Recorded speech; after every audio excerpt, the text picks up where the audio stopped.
Sir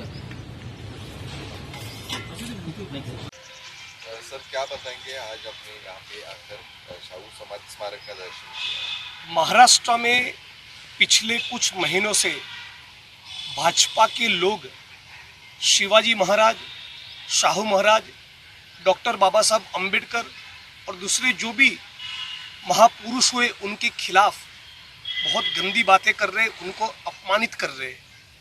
मैं गुजरात से चलकर आया हूँ और शाहू महाराज के जन्म स्थल पे भी गया, आज उनके समाधि स्थल पर आया हूँ और बहुत अच्छा लगा कि आज भी महाराष्ट्र में कोल्हापुर में शाहू महाराज की जो विचारधारा थी, उनके जो प्रगतिशील मूल्य थे, उसमें मानने वाले लोग हैं। महाराष्ट्र फुले, अंबेडकर और शाहू महाराज की विचारधारा पर आगे बढ़ना चाहिए। उनकी विचारधारा में आगे बढ़ने का मतलब ये है कि समाज में छुआछूत न हो, बहन बेटियों के बीच में और पढ़ाई की बात हो, लिखाई की बात हो, जो सपना सावित्रीबाई फुले का भी था।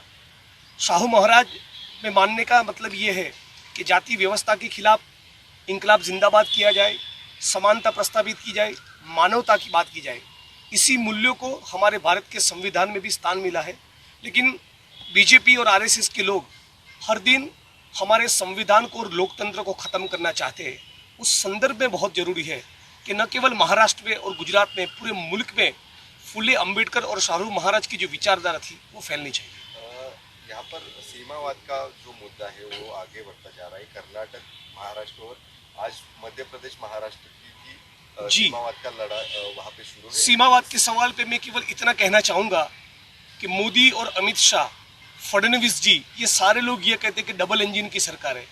हकीकत में तो कर्नाटका में भी आपकी सरकार है, महाराष्ट्र में भी आपकी सरकार है, मध्य प्रदेश में भी आपकी सरकार है, केंद्र में आपकी सरकार है। तो ऐसा कौन सा कारण है कि आप इस विवाद का पॉजिटिव तरीके से निकाल नहीं कर सकते? उनकी मंशा नहीं है, उनकी पॉलिटिकल विल नहीं है, उसी कारण से ये विवाद जिंदा है। यदि ये चाहे तो सचमुच इस विवाद का उकेल हो सकता है, उसका निराकरण हो सकता है, इसको रिजोल्व किया जा सकता है। तो ये इलेक्शन सामने रखकर ऐसे मुद्दे क्रिएट करते हैं, ऐसा लगता है? देखिए, साफ है, महाराष्ट्र हो या गुजरात हो या देश का कोई भी कोना हो, आज बेरोजगारी और महंगाई उसकी चरम सीमा पर है। उससे बड़ा कोई मैं मुद्दा नहीं मानता हूँ।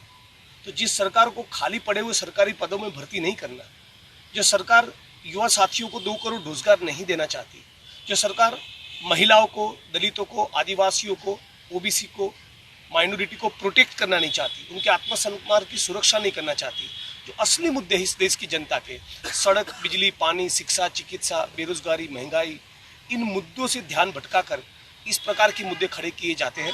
मैं मानता हूँ कि मोदी जी चाहे तो इस सीमा का विवाद ओवरनाइट सोल्व हो सकता है, लेकिन जानबूझकर वो चाहते कि कुछ विषयों को जिंदा रखा जाए।